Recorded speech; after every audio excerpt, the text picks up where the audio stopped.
سفر میں 2 نمازیں اکٹھی پڑھ رہے تھے نا, وہ میرے ساتھ تھے حنفی, وہ ظہر کے ساتھ اثر پڑھ رہے تھے. میں نے ان سے کہا آپ تو فقہ حنفی کو فالو کر رہے ہو, 2 نمازیں اکٹھی حدیث میں اگر جائز ہے تو ظہر کو اثر کے قریب لے جایا جائے گا اور اثر کو اول وقت میں, اس طرح سے اکٹھی پڑھی جائیں گی. اور میں نے کہا آپ تو حنفی ہو. کہتے ہیں یہ میں اصل میں ٹھیک ہے میں حنفی ہوں, لیکن اس مسئلے میں میں تینوں امام ایک طرف ہیں, مالکی, شافعی اور حنبلی, میں ان کو فالو کروں گا, کیونکہ 3 کس طرف ہیں, ایک طرف ہے, جمہور ایک طرف ہے, میں ان کو فالو کروں گا. میں نے کہا اچھی بات ہے.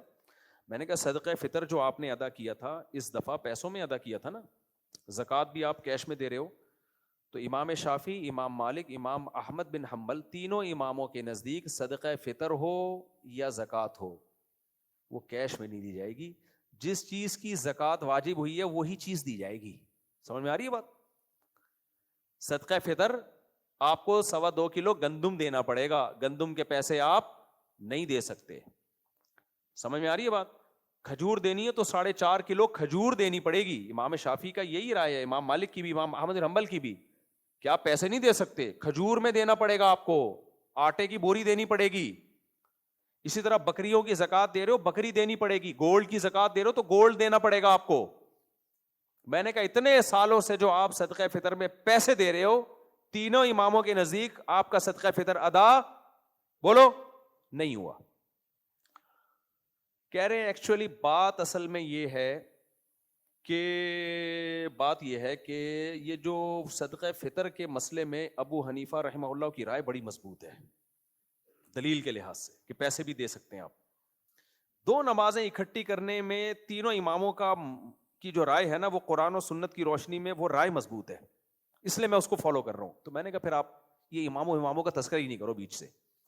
پھر آپ بولو کہ 2 نمازیں اکٹھی پڑھنا قرآن و حدیث سے چونکہ ثابت ہے, لہذا میں 2 نمازیں اکٹھی قرآن و سنت کی روشنی میں پڑھ رہا ہوں.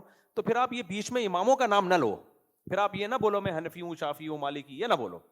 پھر میں نے کہا اب دلائل کی طرف آتے ہیں ہم. پھر وہ جو 2 نمازیں اکٹھی ہے نا, ان کے دلائل میں نے دینا شروع کیے کہ اس سے 2 نمازیں حقیقی معنی میں اکٹھی کرنا مراد ہے یا صورتاً اکٹھا کرنا مراد ہے. ان کی حدیث کو جو حدیث پیش کرتے تھے اس کا میں جواب دیتا تھا. جو میں نے جواب دے کے ان کو لاجواب کیا ہے نا, پھر کہتے ہیں یار پھر تینوں امام ایک طرف کیوں ہیں. بات سمجھ میں آ رہی ہے؟ میں نے کہا بھائی صاحب نہ آپ محقق ہو نہ آپ مقلد ہو, آپ ہو خواہشات کے غلام. سمجھ میں آ رہی ہے بات؟ آپ کو تن آسانی چاہیے, جہاں سے ملے ادھر کو لڑک گئے آپ. یہ ناجائز ہے, یہ حرام ہے. یا تو تحقیق کی بات ہے تو پھر میں جو دلائل پیش کر رہا ہوں, بخاری کی حدیث پیش کر رہا ہوں کہ نبی نے کیسے جماعت 2 نمازیں اکٹھی کی ہے, ان دلائل کا جواب دو. جب دلائل میں پھنستے ہیں تو ابو حنیفہ کی طرف آتے ہیں, ابو حنیفہ میں پھنستے ہیں تو امام شافعی کی طرف جاتے ہیں. ان کو چاہیے خواہشات, یہ کسی کے نزدیک بھی جائز نہیں ہے. سمجھتے ہو گے نہیں سمجھتے؟ لہذا جب آپ کسی ایک بات کو فالو کر رہے ہو, فقہ کو فالو کر رہے ہو, تو اس کو فالو کرنا پڑے گا, سواء وافق غرضہ ام لا, چاہیے آپ کی غرض کے موافق ہو یا آپ کی غرض کے اگینسٹ ہو. سمجھ میں آ رہی ہے بات کہ نہیں آ رہی؟ ہاں, جہاں اجتماعی ضرورت ہوتی ہے, حرج میں واقع ہونے کا اجتماعی سطح پہ خطرہ ہوتا ہے, وہاں خود علماء دوسرے فقہ پہ فتویٰ دے دیتے ہیں. جیسے ایک عورت کا شوہر لاپتہ ہو جائے تو امام ابو حنیفہ کے فقہ میں اب کوئی گنجائش نہیں ہے, ساری زندگی وہ انتظار ہی کرے گی, اور ان کی دلیل بھی مضبوط ہے کہ بھائی کس بیس پہ ہم نکاح ختم کریں, کل واپس آ گیا تو کیا ہوگا. لیکن جب یہ لاپتہ بہت کثرت سے لوگ ہونا شروع ہو گئے ہندوستان میں, اور ہندوستان میں تو سارے حنفی ہی ہمیشہ سے رہے ہیں, اس میں ہندوستان میں پاکستان اور بنگلہ دیش بھی شامل تھا, تو پھر مولانا شریف تھانوی نے آواز اٹھائی کہ بھائی فقہ حنفی میں اس کا کوئی حل نہیں ہے, تو لہذا فقہ مالکیہ سے فتویٰ لیا پھر, کیونکہ مجبوری تھی. تو اجتماعی ضرورت کے پیش نظر خود علماء غافل تھوڑی ہیں وہ خود, تو انہوں نے کہا بھائی یہ تو بلوے میں اتنے لوگ لاپتہ ہو رہے ہیں, اتنی عورتیں کب ساری زندگی شوہروں کے انتظار کرتی رہیں. تو پھر فقہ مالکیہ سے علماء نے رائے لی, علماء کے اجلاس ہوئے, میٹنگ ہوئی, بیٹھ کے اتفاق رائے سے ایک فتویٰ دیا گیا کہ بھائی اس مسئلے میں ہم نے فقہ حنفی کو چھوڑ دیا ہے, کیونکہ عوام کی ضرورت ہے, عورتیں زنا کریں گی, بدکاریوں کی طرف جائیں گی, ایک اکا دکا گم ہو جاتے تو ایک الگ بات ہے, تو بلوے میں اچھے خاصے مرد گم ہو رہے ہیں, تو کس کو آپ کہو گے بھائی ساری زندگی انتظار کرو. وہ 99 سال تو امام حنیفہ نے ایک فارمیلٹی پوری کرنے کے لیے کہہ دی, 99 سے مقصد ہے کہ کبھی بھی انتظار نہیں ہوگی, یعنی ساری زندگی بیٹھی رہے گی وہ. تو اس کے لیے پھر امام مالک کا قول لیا گیا. تو اب فتویٰ ہم بھی امام مالک کے قول پہ ہی دیتے ہیں. اب وہ فقہ حنفی ہی کا حصہ بن گیا ہے وہ, کہ بھائی 4 سال تک انتظار کرے گی, اس سے زیادہ نہیں. اور اگر کورٹ میں کیس کر دے, گمشدہ ہونا ثابت کر دے, یا کورٹ اپنی تفتیش کے انداز لگائے اس کا واپس آنا بہت مشکل ہے. جیسے کہ ہمارے یہاں محلے میں کیس ہوا تھا کہ ایک آدمی تھوڑا جنون ٹائپ کا تھا اس کو, تو وہ کیا ہوا, شپ میں گیا ہے, اس کے بعد آیا ہی نہیں وہ. تو بھائی شپ سے چڑھتا ہوا نظر آیا, شپ سے اترتا ہوا نظر نہیں آ رہا, تو اس کا مطلب ہے کہ سمندر میں گر کے ہلاک ہو گیا ہوگا. تو ہم نے اس کو خود کہا بھائی کورٹ سے اپنا نکاح ختم کرا لو آپ. تو اس خاتون نے فوراً کیس کیا, کورٹ سے نکاح ختم ہو گیا. ہم نے کہا یہ ویلڈ ہے, یہ نکاح آپ کا ختم ہو گیا, تو اب کہیں اور شادی کر سکتی ہو. تو ایسی اجتماعی ضرورت کے موقع پر خود احناف بھی فتویٰ دے دیتے ہیں, ورنہ عوام کو اس کی قطعاً اجازت نہیں ہے خود ہی پینترے بدلتی رہے یہاں سے وہاں. اس سے اسلام کا بیڑا غرق ہو جائے گا. تو عجیب سا ایک دین و مذہب جو ہے نا, کہ مذاق ہو جائے گا دین و مذہب کے نام پہ. اچھا میرے بھائی مفتی صاحب, کیا کوئی شخص خود سے درس نظامی کی کتابیں اور کیا لکھا ہوا ہے مقدمہ اور ہے پڑھے بغیر کسی استاذ کے, تو کیا ہے وہ کچھ بھی نہیں ہوگا, اس کو مزہ نہیں, صحیح نہیں پڑھ سکتا وہ. درس نظامی آج کل آن لائن مفتی بھی بن رہے ہیں بھائی, آن لائن مفتی نہیں بن سکتے. یہ ایسا ہی ہے جیسے کوئی ڈاکٹر ہاؤس جاب کر رہا ہے آن لائن, صحیح ہے نا. تو آن لائن ہاؤس جاب تھوڑی ہوتی ہے, وہ تو باقاعدہ ڈاکٹروں کی نگرانی میں پیشنٹ کو دیکھا جاتا ہے, ایک نبض چیک کی جاتی ہے, ہارٹ بیٹ چیک کی جاتی ہے. تو ایسے ہی مفتی کسی مفتی کی نگرانی میں بن سکتا ہے, آن لائن نہیں ہوتے مفتی. مفتی محمد سلیم چاگر ملاقات کے لیے مولانا عطا اللہ صاحب سے ہو گئی ان سے ملاقات. مولانا عطا اللہ بندیالوی صاحب کے کوئی جاننے والے ہیں, کوئی سیلفی بھی لی ہم نے, ان کو سلام بھی بھجوایا ہے.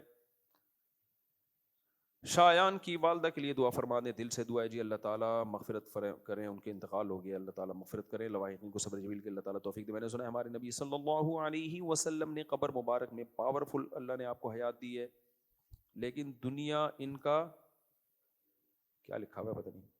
نبی صلی اللہ علیہ وسلم قبر میں برزخی حیات کے ساتھ زندہ ہیں, اور وہ حیات عام مردوں سے زیادہ طاقتور ہے. یہی وجہ ہے کہ جب ہم نبی کے قبر کے قریب سلام پیش کرتے ہیں تو آپ اس سلام کا جواب دیتے ہیں. تو اتنی بات ثابت ہے, اس سے آگے جانے کی کوشش نہ کریں, بس جتنی ثابت ہے بس اتنا رکھیں. حیات ہے مگر وہ ہے برزخی, بہت طاقتور حیات ہے وہ. میں نے سنا ہے ہمارے ہو گیا حضور صلی اللہ علیہ وسلم کا نماز جنازہ ہوا یا تھا, نہیں ہوا تھا. دیکھو نماز جنازہ ہوتا ہے مغفرت کے لیے, اور پیغمبر کے لیے مغفرت کی دعا نہیں کی جاتی, کیونکہ مغفرت کا مطلب کیا ہے, گناہوں کو معاف کرنا. اسی طرح جنازے کی نماز ہوتی ہے تاکہ رحم کیا جائے, تو رحم اس پر ہوتا ہے جو کسی مصیبت میں ہو. تو ہم اور آپ کی جب موت ہوتی ہے تو اس بات کا خطرہ ہوتا ہے کہیں مصیبت میں نہ ہو, لیکن پیغمبر صلی اللہ علیہ وسلم پر کوئی مصیبت دنیا سے جانے کے بعد ہے ہی نہیں. تو اس لیے آپ صلی اللہ علیہ وسلم پر جنازہ ہوا ہی نہیں ہے, کیونکہ جنازے کی تو مشروعیت ہی اس لیے آپ پر درود و سلام پیش کیا گیا ہے. تو صحابہ کے غول جاتے تھے, جماعت در جماعت جاتی تھی, اور نبی پہ درود و سلام پیش کر کے آ جایا کرتے تھے. السلام علیکم حضرت, مجھے آپ سے ملاقات کرنی ہے, میں انڈیا سے آیا ہوا ہوں. کہاں ہے بھائی, کتنے نے؟ السلام علیکم, آ جائیں جی, مصافحہ کر لیں. اور کوئی سوال ہے کسی کا, یہاں سے مائک دے دیں کسی کو, بس 1-2 سوال لے کے سلسلہ ختم کرتے ہیں. سب سیٹ چل رہا ہے مارکیٹ میں, کوئی پرابلم تو نہیں ہے کوئی؟ ٹھیک ہے, جزاک اللہ, اللہ خوش رکھے. آپ بھی انڈیا سے, انڈیا میں کہاں سے بھائی ہیں میرے؟ بھائی یہاں رہتے ہیں, آپ انڈیا میں رہتے ہیں؟ آپ یہاں رہتے ہو یا انڈیا میں رہتے ہیں؟ ماشاء اللہ ماشاء اللہ. انڈیا میں شادی کرنے کا یہ فائدہ ہوتا ہے. السلام علیکم. ایک بچہ یہاں ایک بچہ وہاں. جی جی, میرا نام جاوید اختر ہے, میں کینیڈا سے آیا ہوں, پچھلے 16 سال سے میں وہاں مقیم ہوں, اور مجھے آپ کا خطبہ بہت اچھا لگا. جی کہ اس میں آپ نے تقابل کیا مغرب کے معاشرے کا, کہ وہاں قوانین کی بنیاد جو وہ آزادی ہے, جی, اور ہمارے معاشرے میں قوانین کی جو آزادی بنیاد ہے وہ ریلیشن ہے. لیکن ایک فرق جو واضح نظر آتا ہے کہ اس معاشرے میں انصاف کا بول بالا ہے. اگر وہ اتنا کمزور نظام ہے تو کیوں ہر شخص مطمئن ہے اس انصاف کی اویلیبلٹی؟ یہاں پر مجھے یہ فرق بہت واضح نظر آتا ہے. دیکھیں جب میں کہہ رہا ہوں نا, انہوں نے سوال یہ کیا ہے کہ مفتی صاحب آج آپ نے پورا بیان اس پہ کیا کہ ہمارے ہاں قوانین کی بنیاد ریلیشن پر ہے, ان کے ہاں قوانین کی بنیاد آزادی پر ہے. تو پھر سوال یہ ہے کہ وہ اتنے وہاں لوگ مطمئن کیوں ہیں, یہاں مطمئن کیوں نہیں ہیں؟ اس کا مطلب کچھ قانون میں کچھ گڑبڑ ہوگی نا, جو یہاں لوگ مطمئن نہیں ہیں. تو وہاں تو انصاف ہے, یہاں انصاف نہیں ہے. دیکھیں جب میں کہہ رہا ہوں یہاں جو قوانین ہیں ان کی بنیاد ریلیشن میں، یہاں سے مراد پاکستان نہیں ہے، یہاں سے مراد ہے اسلام. تو جن گھروں میں اسلام ہے ان گھروں میں آپ جا کے دیکھو کہ ٹینشن ہے یا نہیں ہے. یہاں تو نہ کم بخت اسلام ہے نہ یورپ ہے. ہمارے ملک میں تو بیچ میں لٹکے ہوئے ہیں نا ہم، ان کو تو پتہ ہی نہیں چل رہا ہم نے اسلام کے حکام کو فالو کرنا ہے. یہ مغربی یہ تو کنفیوزڈ قومیں ہیں، تو کنفیوز قومیں تو نہ ادھر کی نہ ادھر کی. باقی وہاں اگر انصاف ہے تو انصاف کا مطلب کیا ہے؟ انصاف کا مطلب یہ کہ جو قانون ہے اس کا امپلیمنٹ ہے، اس معنی میں انصاف ہے. تو امپلیمنٹ تو ہے، اس کا کون انکار کرتا ہے؟ لیکن اتنے انصاف کے باوجود کیا کامیاب معاشرہ ہے وہ؟ یہ غلط ہے، اس کو میں کبھی تسلیم نہیں کروں گا. کامیاب سوسائٹی نہیں ہے اتنے انصاف کے باوجود بھی. ہمارے ہاں اتنی کرپشن کے باوجود بھی اتنی ناکامی نہیں ہے اسلام کی وجہ سے. تبھی میرے ایک جملہ یاد رکھو، اگر ہمارے حکمران ان کو دے دیے جائیں اور یہ کرپشن وہاں پارسل کر دی جائے جو ہمارے ملکوں میں لا قانونیت ہے، سارے انگریز خودکشی کر کے مر جائیں گے. سمجھ رہے ہو؟ کیونکہ ان کے پاس تو صرف انصاف ہی ہے جس پہ وہ چل رہے ہیں، اسلام تو ہے ہی نہیں. اور اگر ان کے حکمران ہمیں دے دیے جائیں اور وہ انصاف جو وہاں ہے وہ ہمیں مل جائے، مذہب ہمارا اسلام ہو، تو ہم جتنے ہیں نا جو ابھی اس سے ان سے وہ جس کنڈیشن پہ آ جائے نا، ہم 10 گنا آگے نکل جائیں ان سے. یعنی اس سوسائٹی میں اگر کوئی خوبی ہے تو اسلام نہ ہونے کی بیس پہ نہیں ہے. اس سوسائٹی میں اگر کوئی خوبی ہے تو انصاف کی وجہ سے ہے. اور ہماری سوسائٹی میں اگر کوئی خوبی ہے تو اسلام کی وجہ سے ہے، قانون کی وجہ سے نہیں ہے. لہذا اگر ہم اسلام سے ہی دستبردار ہو گئے تو ہم ان جیسے نہیں ہو جائیں گے، ان سے بھی زیادہ بدتر ہو جائیں گے ہم. اور اگر ان کے پاس اسلام آ جائے تو وہ بدتر نہیں ہوں گے، جس پوزیشن میں آ جائے اس سے 10 گنا آگے نکل جائیں گے وہ. تو اس لیے میں لبرل سیکولر جو ہمارا دیسی لبرل طبقہ ہے اس سے کہتا ہوں کہ تم جب گورے کی مثال دیا کرو نا تو پھر اسلام کے مقابلے میں نہ لا کے کھڑا کیا کرو اس کو کہ مولویوں نے بیڑا غرق کر دیا ملک کا، مولویوں نے یہ کر دیا. بھائی مولویوں نے تو تھوڑے بہت جو ماں باپ کے حقوق، یہاں تو ایک آسان مثال سے بات سمجھاتا ہوں. اگر ہمارے ہاں لوگ اپنے باپ اور ماں کی خود خدمت کرنا چھوڑ دیں، یہ خدمت گورنمنٹ کرواتی ہے یا مولوی کرواتے ہیں؟ مولانا لوگ کرواتے ہیں. ماں باپ کے حقوق قرآن میں بیان کرتے ہیں. اگر یہ قرآن بیان کرنا چھوڑ دیا جائے تو آپ کے پاس تو اولڈ ہاؤس بھی نہیں ہے، آپ کے بوڑھے تو سڑکوں پہ مریں گے، ٹھیک ہے نا. لیکن ہمارے اتنے سڑکوں پہ مرتے نہیں ہیں. کیا گورنمنٹ کیئر کر رہی ہے؟ نہیں، پبلک کیئر کر رہی ہے. اور پبلک اسلام کی وجہ سے کر رہی ہے، گورنمنٹ کے کہنے سے نہیں کر رہی ہے. تو اس لیے میرا مطلب اپنی سوسائٹی کو سوسائٹی سے تقابل کرانا نہیں ہے، میرا مطلب ہے اس قانون کو اسلامی قوانین سے تقابل کروانا. تو ہمارے یہاں اگر کوئی خوبی ہے تو بھائی اسلام کی وجہ سے ہے، اور اسلام نہیں ہوگا تو وہ اس خوبی سے بھی ہم جائیں گے. ان کے ہاں اگر کوئی خوبی ہے تو قانون کی مضبوطی کی وجہ سے ہے، اور اگر کوئی خامی ہے تو اسلام نہ ہونے کی وجہ سے ہے. اور وہ خامیاں بھی بہت خاندانی قسم کی خامیاں ہیں. اچھا گورے کی ہر چیز بڑی خاندانی ہے، اس کی خوبی اگر ہے تو خامی بھی دیکھا کرو، وہ بھی تھوڑی نہیں ہے، وہ بہت ہی ہائی لیول کی خامیاں ہیں اس سوسائٹی میں. اچھا لوگ یہ بھی کہتے ہیں کہ وہ اصل میں وہ ایکچولی وہ وغیرہ وغیرہ ایکچولی کر کے نا وہ لڑکیوں سے ان کا ریپ نہیں ہوتا. وہ بھائی صاحب کیوں نہیں ہوتا ریپ؟ پہلی بات یہ کہ کوئی انگریز ہمارے یہاں 30 سال کے نوجوان ملیں گے جنہوں